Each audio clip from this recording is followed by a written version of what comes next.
Welcome YouTube, and thanks for stopping by on this little bit of a windy day to check out the first installment of what will be the Savage Axis 35 Whelen build. The purpose of this video is really just to show the components that we'll ultimately be using in the build, getting everything together, where I sourced it from, and what I decided to go with. Obviously, the main piece is going to be the action.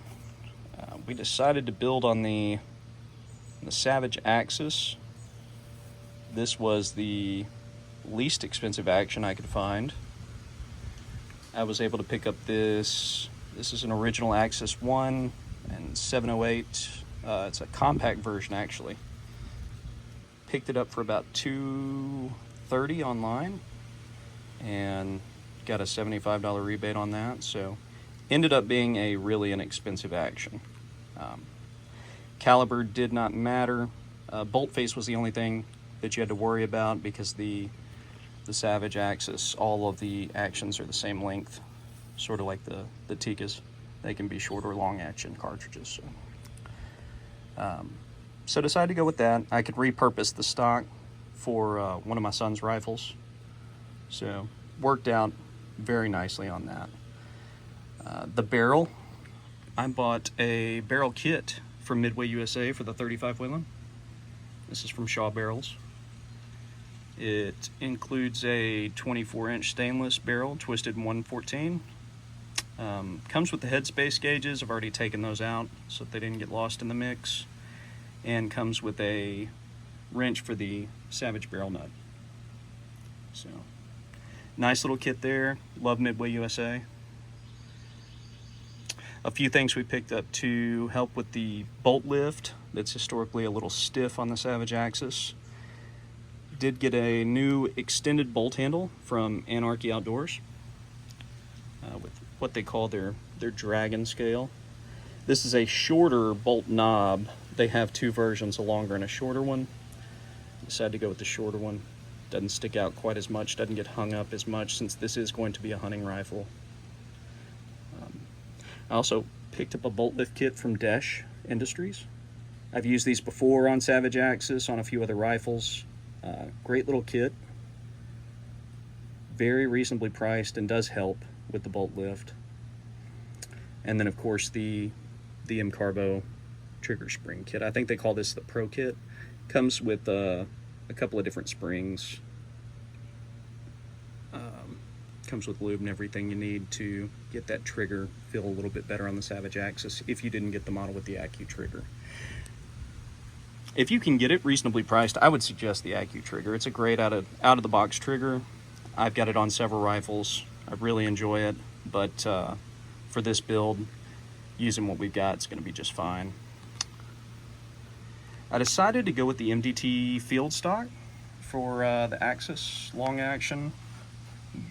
I love the modern design of the MDT stocks. It's very lightweight, very rugged. It seems to be the perfect sort of modern hunting stock if you don't need that old look.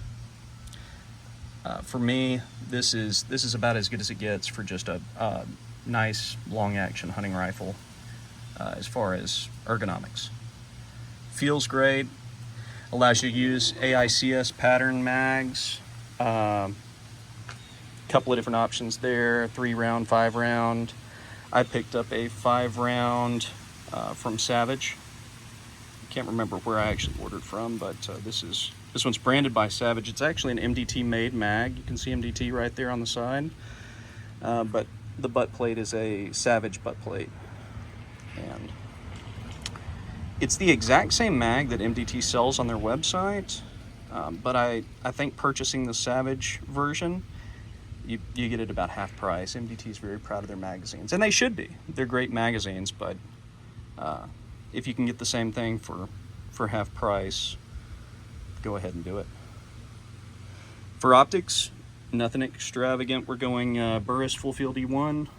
I've used this brand of optics and this optic specifically on some other rifles. This one actually has a different reticle than what I've used in the past. This has the long range MOA reticle. That's what this one came with. It was on sale. Instead of the smaller E1 reticle you see on some of the Burris, but great glass for the price. I've already put the Warne Maxima Rings on there to test fit, see how I liked it, and the Butler Creek flip caps on the front and the back. I use those on most of my rifles. For the rail, just a Warne Vapor rail, the 0 MOA rail. Didn't need a 20 MOA rail on this build. And some tools for putting it all together. I've got the Wheeler action wrench, and came with another Savage barrel nut wrench. Worked real well. I used it to break the barrel nut loose on this one, just to test fit the barrel, make sure everything was going to match up fine before I started the series on here, and was not difficult at all. Used the wrench, used a rubber mallet, 3 whacks on the barrel nut wrench, and she loosened right up. So, but anyways, guys, that's about it for today. Hopefully this will be a 3-part series. So we've got the video today showing you what we're going to use. We'll have another one showing everything being put together, and hopefully a 3rd installment with some range testing of factory ammo and some hand loads. So stay tuned and like and subscribe. Till then, have a good one. Bye-bye.